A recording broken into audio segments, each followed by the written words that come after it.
Pasuk says in the Tzavah, Yaakov gives to Yosef, V'ani nasati l'cha shchem echad al achecha, asher lokachti miyad v'amayri b'charbi uvekashti. Yaakov Avinu tells Yosef that I'm going to give you an extra portion, city, more than your brothers, that I took from the Amayri b'charbi uvekashti, with my sword and with my bow.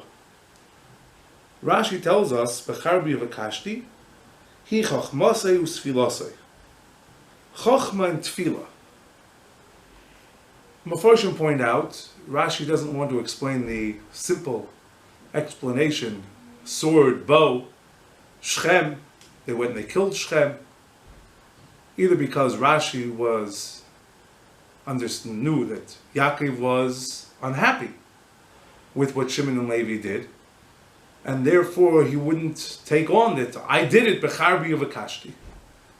The other pshat is that why would he give it to Yosef? Because of that. So therefore Rashi has to understand that there's something else going on over here. B'charbi uvekashti refers to my chokhmah and my Tefilah. The Yerushalmi also says a similar pshat.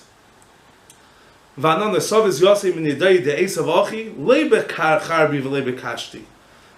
with my sword and not with my bow, but rather with my schusim and with my maisim tovim. That's what it means.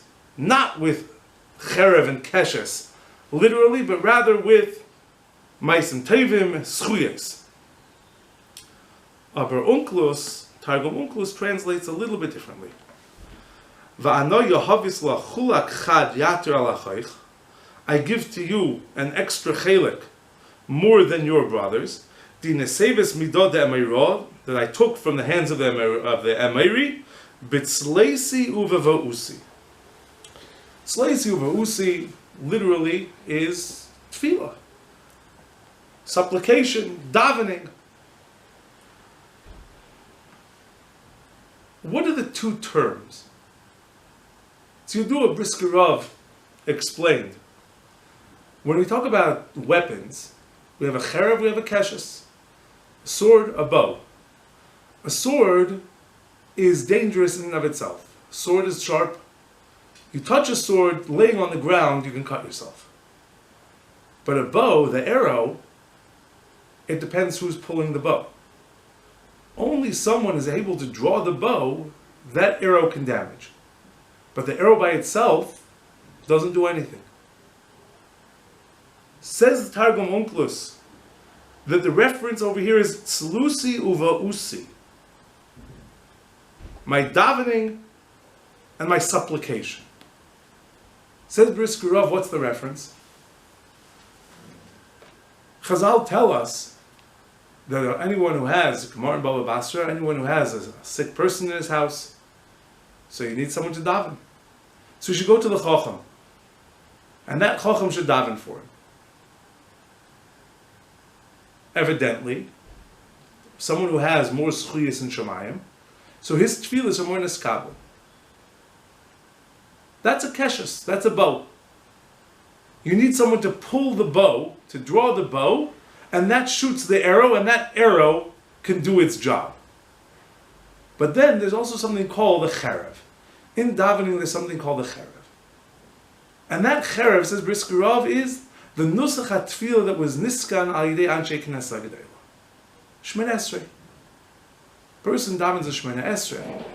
The nusach of Shemona Esrei that came through anshe knesset hagedayla, then that nusach ha-tefillah by itself can already do the job that tefillah needs to do.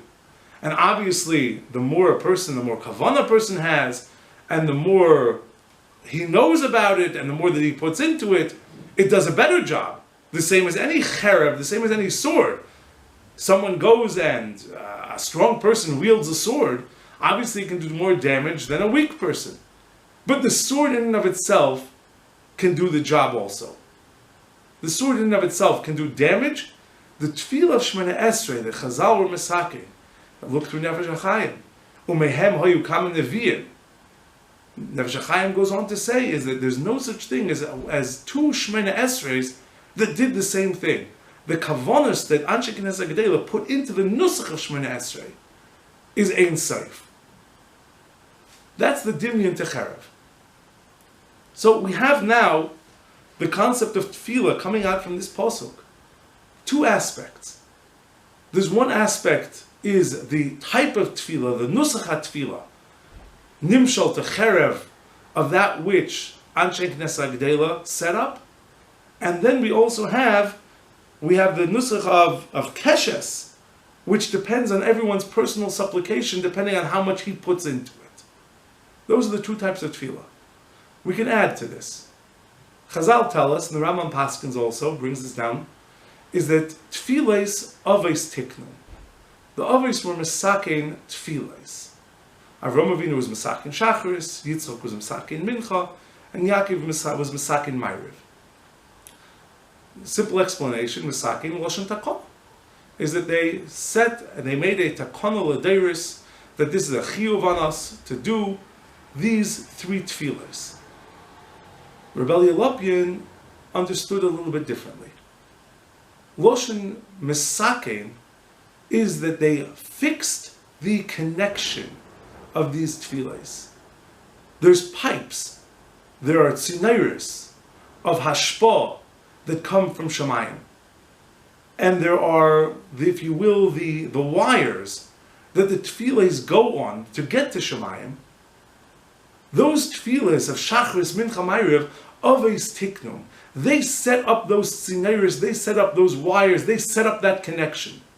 And therefore, the tefillahs that we daven, Shachris, Mincha, Ma'ariv, have that special effect because they already have the connection created through the Avos. And we're all going based on that connection. We're going up. Then there's also personal tefillahs a person can have. A person can daven anytime a person feels a need to it. He can daven. He has a personal request he needs. He has a personal tzara that he has to ask for, which is tefillah d'oraisa according to the Ramban. So that's his own personal thing. And again, going with the nusach of Brisker Rav, that will depend on how much kavanah he puts into it. But those tefillahs that we have of Shachris, Mincha, Ma'ariv, those have a special effect. Because those Avos Tiknu, that connection was made already by the Avos.